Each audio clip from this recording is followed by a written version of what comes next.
Crime and the little gray cells. These will always catch the criminal. Agatha Christie's Poirot.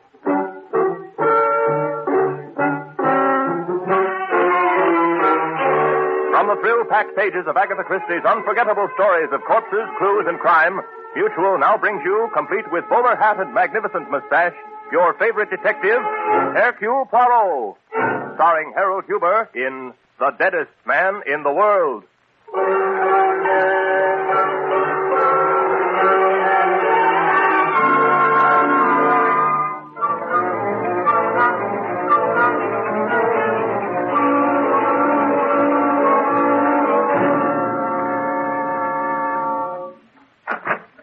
Mr. Poirot. Oh, thank heaven you're in. I was afraid that...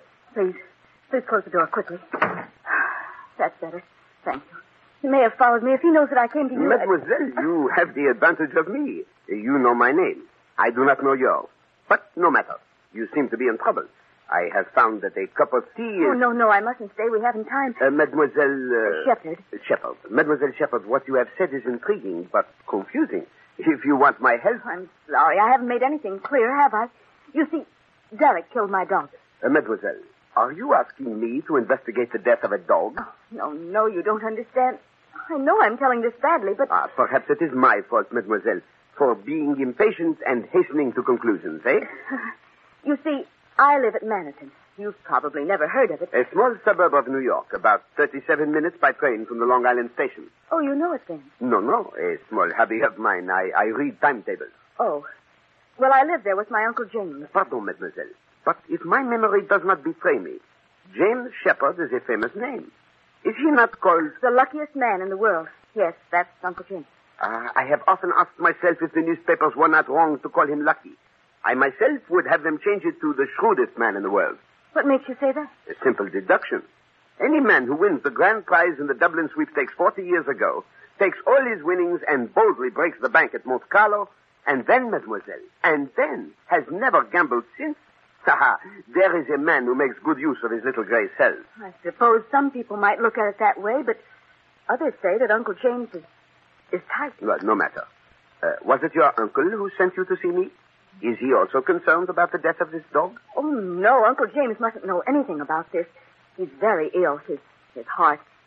If he found out what was hanging over me, I'm afraid it would kill him. I see.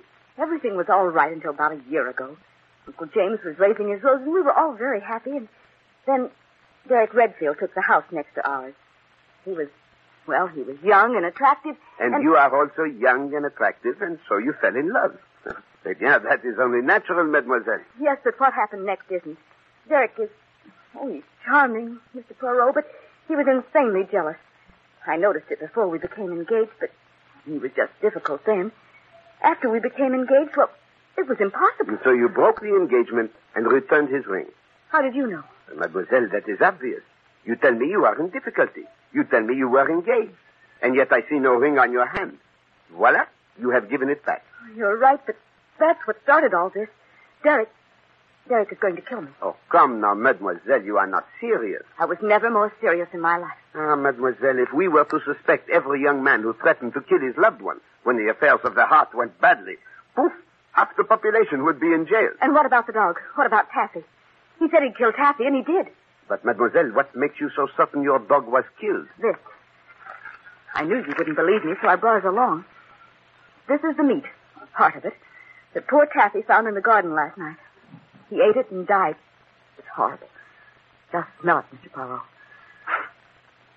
Yes, it is unmistakably poison. I confess this puts a different aspect on the affair. Then you will come down to Manhattan and help me. No, mademoiselle? But why not? Surely you believe me. He told me he'd kill Taffy as a warning. He knew I loved Taffy with all my heart, and he poisoned him.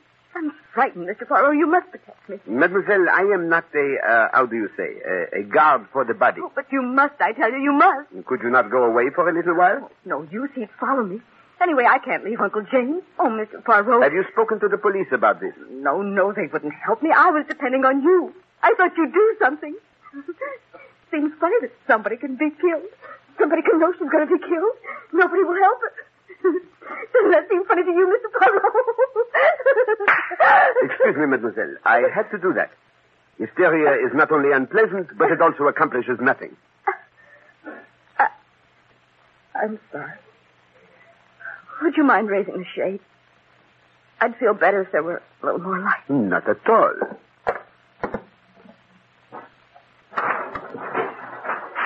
Voilà. Better? Much, thank you. Perhaps a cigarette. I myself find they have a singularly soothing... Pardon.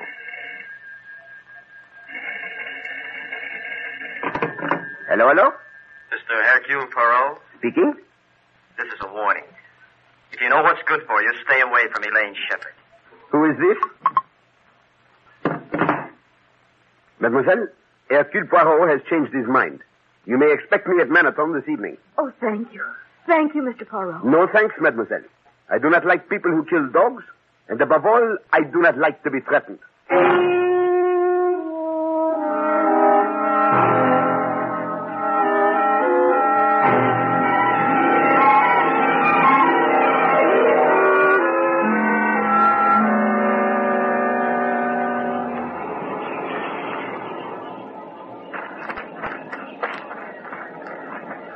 Derek? Derek? Elaine, here. This way. Derek. Oh, Derek, my darling. Anybody see you? Not a soul. I left the house the back way. You know no one ever comes here. Oh, Derek, why couldn't you come back with me on the train? Are you crazy? We mustn't be seen together now. That'd ruin everything. Just when we have it all in our grasp. All right, darling. You know best. Everything went just as you said it would.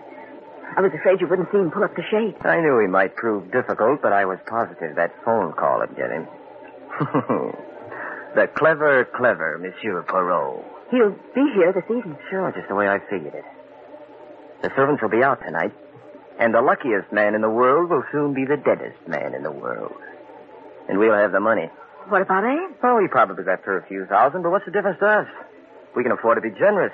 There's millions there. But Anne's his adopted daughter. He's terribly fond of her. Yes, I know, but Anne's only 7 years old, and you're his niece, his own flesh and blood. You'll see. He's left practically all of it to you. Yes. I hope you're right, Derek. What's the matter? I know we've been thinking about this for a long time, Derek, but the doctors did say that Uncle James doesn't have long to live. Couldn't we... No. We've been waiting a year now, and his luck's still holding. We might go on waiting for another 10. You don't want that, do you? No, but... We want that money now, Elaine. Now, when we're young enough to enjoy it. Oh, Derek, are you sure nothing can go wrong? There isn't a chance in the world for anything to go wrong. Unless you slipped up somewhere today. I did everything you told me to, only... Only what? Oh, I don't know. You're just nervous. Poirot's coming down, isn't he? Yes. And that means he's fooled. I've got everything all set. You know what you have to do when you get back to the house, huh? I know. I've been through it a million times. That's a girl. When Monsieur Poirot arrives to stop me from killing you, we'll make him an accessory to another murder.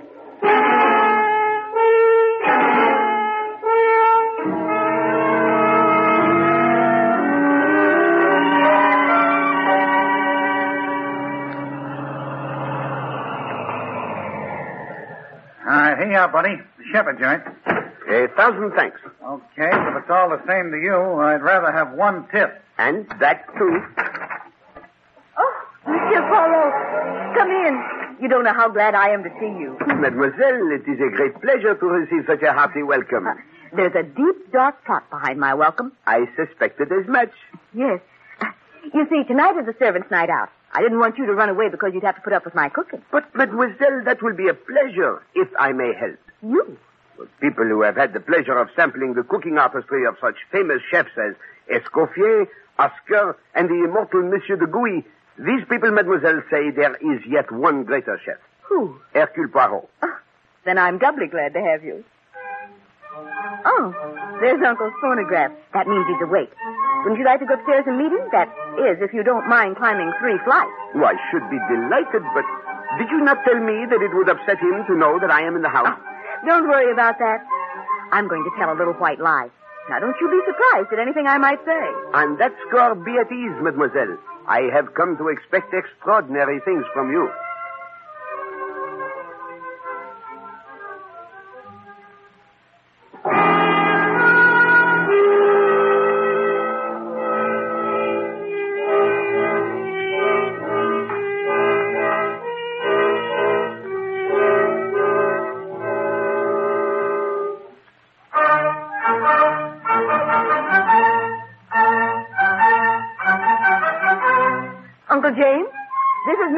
Poirot. Mr. Poirot, my Uncle James. I've heard of you, Mr. Poirot. Wait until I turn this phonograph off, and then you can ask me some questions. Questions, monsieur? Sure. And the only reason I can see for a famous detective like you coming to Manhattan is that you suspect me of murdering someone. All right. Fire away. No. I assure you, monsieur, my visit has no such purpose. And then you're here to find out how I broke the bank at Monte Carlo. You'd be surprised how many people want to know. Well, that of a surety I would love to know. But I am certain that is something beyond my poor powers of discovery, eh? You're just as smart as they say you are, and I like you. So I'll tell you how I did it. I was just lucky as the devil. Now, Uncle, Mr. Poirot really came down because he heard about your roses. He's interested in gardening. Oh, of course he is. Any smart man would be. I tell you, Mr. Poirot, the roses are all right. Of course, not as fine as they used to be when I was able to get out and tend to them myself. And now, my greatest pleasure is playing records on this phonograph. And a very fine machine. Mr. Poirot is also a good cook, or so he says. He's going to help me with the dinner. And so I am, mademoiselle. Now, what do we have? Well, there's a duckling. With a sauce bigarade. I insist on it. If you know how to make it. But of course. And some string beans. But I can take care of those. You just boil water and... No. It is a sacrilege. You must not destroy the flavor. They must be steamed gently, mademoiselle. And all right, you win. Come along and show me. I will indeed, mademoiselle. Directly after I have my bath, I will make a sauce bigarade that would make Escoffier himself jealous.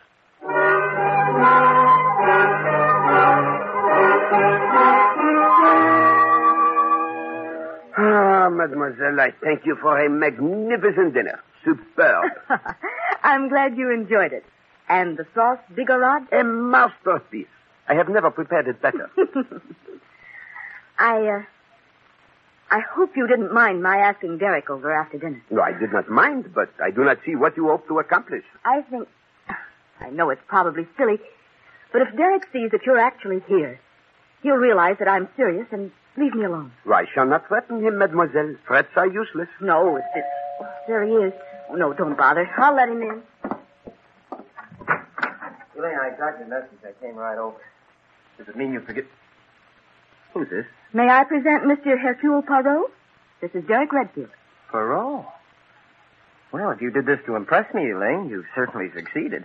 I've heard of you, Mr. Poirot. And I of you, monsieur. Yes, I know. I can just imagine what Elaine's been telling you. You must think I'm a pretty bad sort of guy, but, you really got me in a spot, Elaine. How about a little drink to sort of help me out, huh? Would you like something, Mr. Poirot? A little sherry or port or something strong? Port will do excellently, mademoiselle. Then if you'll just press that button next to your chair, the maid will bring it. I'm too lazy to move. This one? Mm-hmm. I suppose Elaine's told you how I made a complete fool of myself and scared her half to death, Mr. Poirot. But I hope you can realize how it is when a fellow's in love.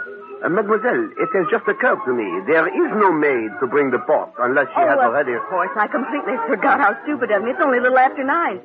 Servants won't be back until 11. I'll get it. Hey, what did you ask me over for? To ignore me? I was hoping that maybe we could straighten everything out tonight. I'll tell you exactly why I called you when I come back. The danse macabre, eh? Monsieur Shepard seems to have a rather morbid taste in music. Look, Mr. Poirot, you can ask me any questions you like, but I've got to convince you that I don't mean any harm to Elaine. Tell me, monsieur, you did kill her dog? Well, yes. Here we are. I hope you'll find the port to your liking, Mr. Poirot. Elaine, I just admitted that I killed Taffy, but I only did it because I love you. You know, sometimes you want to hurt the person you love. Derek, I asked Mr. Poirot to come down here to show you that I'm serious. When I tell you I never want to have anything to do with you again. I can never forgive the way you've acted. And if you make any more threats, Mr. Poirot will know how to deal with it. But, Elaine, if you'll only listen... I have nothing more to say to you, Derek. Oh, Uncle's turned off the Victrola. What time is it, Mr. Poirot? It is 9:15, mademoiselle. I'd better run upstairs and see if Uncle wants anything. Good night, Derek. But, Elaine... I said good night. Mr. Poirot, I'm desperate. Maybe you can understand the way I feel. Would you talk to her and put in a good word for me? I am afraid, monsieur, that I would find it slightly ridiculous for me to plead the suit of a man who terrifies a lady to such a degree that she seeks my services to protect herself from him. But I... Sacre bleu! Mademoiselle! Mademoiselle! It's Uncle James. He's fallen out of the window. He's dead.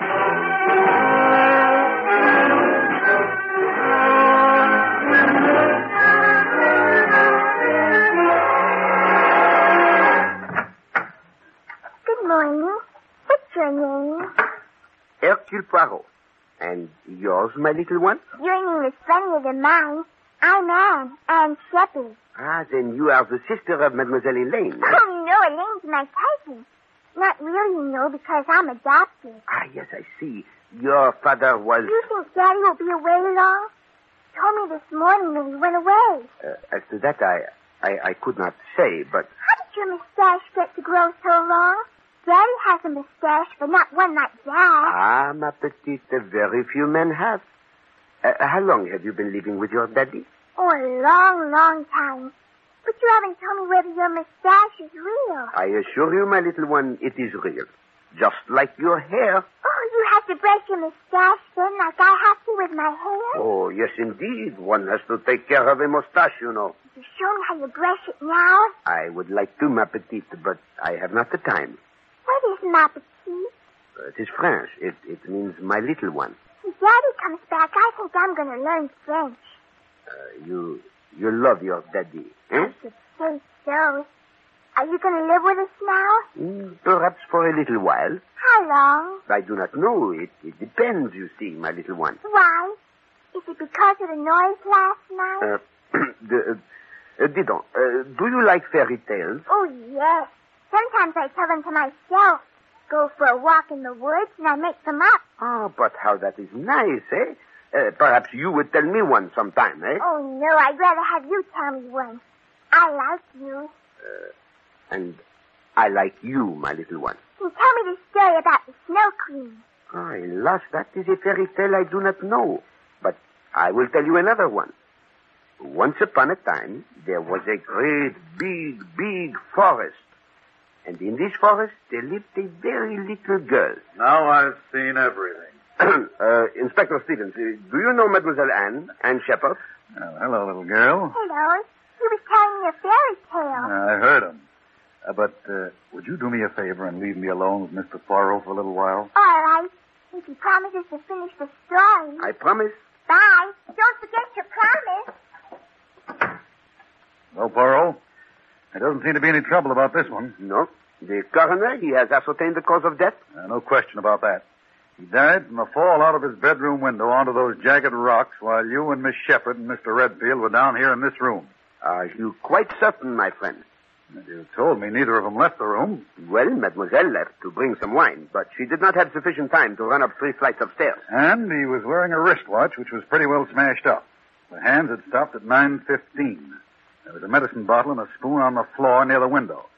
Now, what I figure is that he must have felt sick, got up, tried to get the medicine, and he fell out of the French windows. Perhaps. Yeah. What do you mean, perhaps? Me, I have an idea it was no accident. You mean you... Yes, my friend. Murder. What? Murder? A particularly vicious and carefully planned murder. Do you know who did it? I think so. Well, what are we waiting for, Poirot? Let's get going. Gently, my friend, gently. I think it was murder. I even think I know how it was done. But alas, I could not prove it.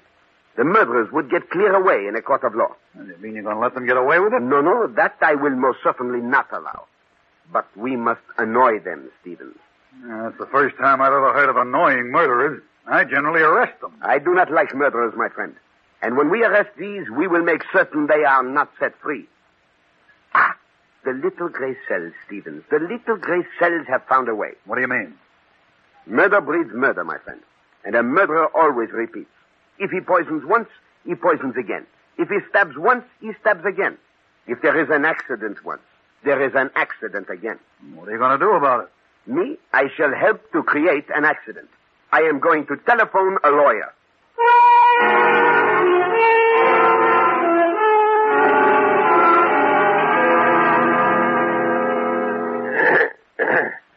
And now that we are all together, I think that we can proceed with the reading of the will. As the late Mr. Shepard's attorney, I am the trustee of the estate. I, James B. Shepard, being of sound mind and body, do him.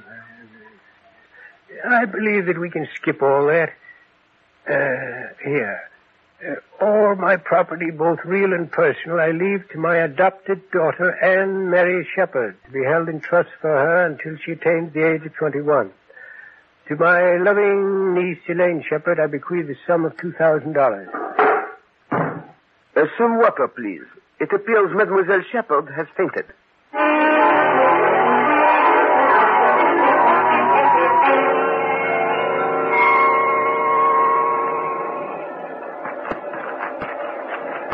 Derek!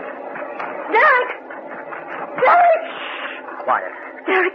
The will. The will. What about it? What happened? Will you stop shaking and tell me? Uncle James left everything. Left it all to Anne.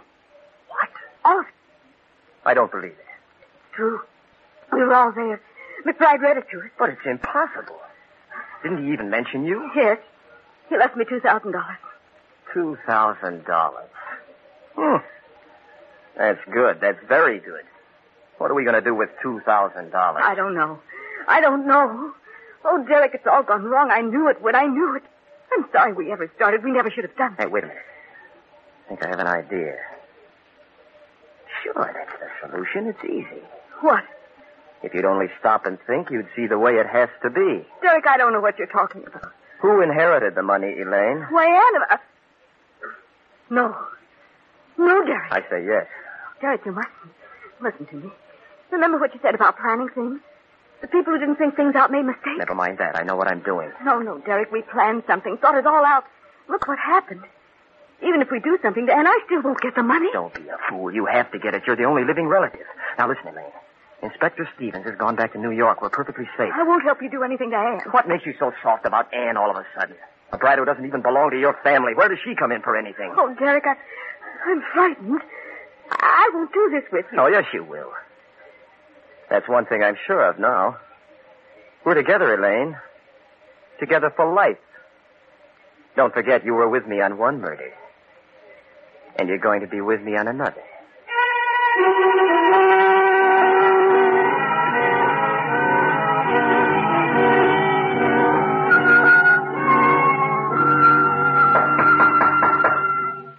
Come in.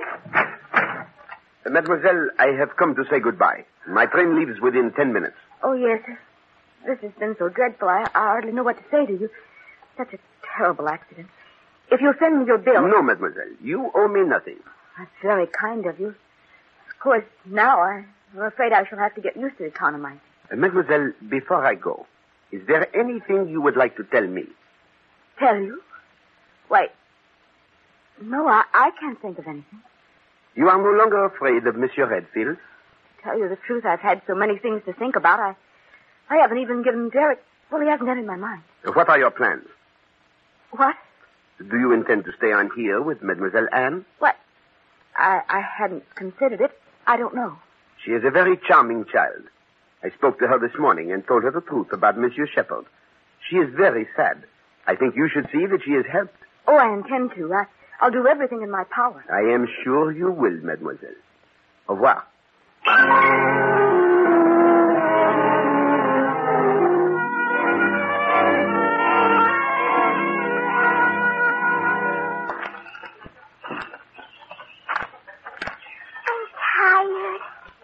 Walk much more, Elaine. Oh, you've got to grow up to be big and strong. Remember, I promised you ice cream. Don't think I'd like it now. Can't we play Indian? I didn't know little girls played Indian. I didn't make it up. Roy taught me. You know Roy, Uncle Derek? No. Do so. He's a boy who lives in a big house down the road. See, this is the way we play. I run away and hide. Anne! Blast that brat. You'll frighten her. Anne, dear. Come back. Where did she go? Here I am. See, I'm very good at it. Sometimes even Roy can't find him. He's a scout. Anne, I don't want you to do that again. Yes, you might get hurt. There might be some bad men in the woods. Oh, pooh. Come here, Anne. But you're so near the edge. I said come here. No, I don't want to. Anne, did you hear me? Yes, but I don't like you.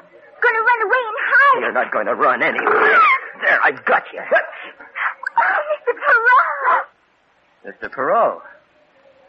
So you didn't take the train? As you see. I am afraid that woods and flowers do not agree with me. I must have the fever of the hay. Cut it out.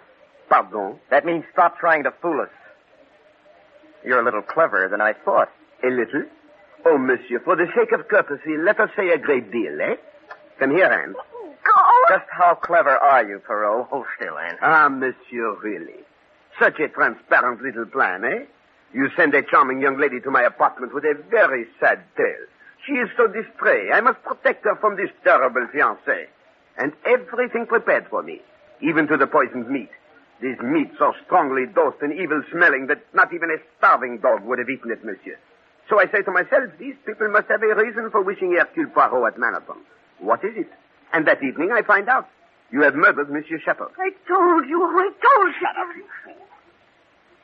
Is that all you have to say, Poirot? And you, mademoiselle, the window shade. Did you really believe that such an old trick would deceive Hercule Poirot? You become hysterical and you need light. Oh, mademoiselle, you asked me to raise the shade and then the so convenient telephone call. So what? You can't prove we murdered anyone. We were right there with you when Shepard died. Ah, no, monsieur. Monsieur Shepard did not die at 9:15. You killed him earlier, much earlier, before dinner, in fact, while I was bathing. That is the only possible time. It is easy to set the hands of his watch. Then you came over and played your little comedy with me. Oh, you're crazy. You heard him playing his Victrola as well as we did. I heard the Victrola, monsieur. Then if he was dead, who started it? That, monsieur, is what makes me to burn. I started it myself, when Mademoiselle Elaine asked me to press the button for the servants. After making so much bother about their being out, you simply had the wire set for that button to start the racket automatically in Monsieur Shepard's bedroom. That was supposed to prove he was alive. You removed the wires last night. All right. You have it all figured out. But you've overlooked one thing. I think not. It is not Hercule Poirot who makes mistakes. But you made one this time. This is the last bit of detecting you'll ever do because you're going over the cliff. No, Derek, no. Here, hold the kid for me. Monsieur, you are even more stupid than I thought. Yeah, this is perfect. Everyone knows the kid liked you. You went walking together and fell over the cliff.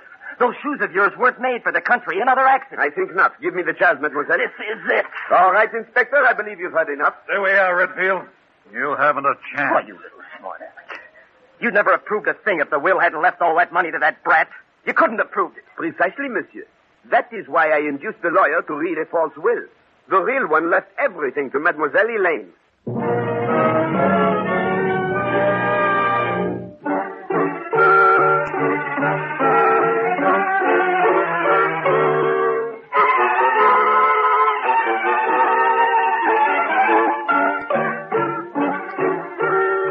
Be sure to listen again at the same time next week when Agatha Christie, America's favorite mystery writer, brings you her favorite detective, Hercule Poirot, starring Harold Huber in The Book and the Corpse. Agatha Christie's Poirot is directed by Carl Eastman.